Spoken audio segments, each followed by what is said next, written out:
Lá Fhéile Pádraig sona daoibh chairde, mbaile agus thar lear. Tásúil agam go mbeidh sibh taitneamh as an bhéile agus go mbeidh deis ag go leor agaibh atá thar lear cuairt Éirinn do Thóstal 2013. Gar mbeidh agaibh.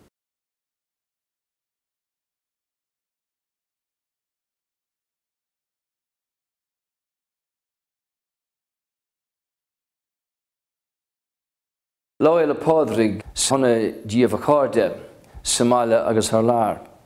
Tásúil agam go mbeidh sibh taitneamh as an bhéile agus go mbeidh deis ag go leor agaibh atá thar lear cuairt Éirinn do Thóstal 2013. Gar mbeidh agaibh.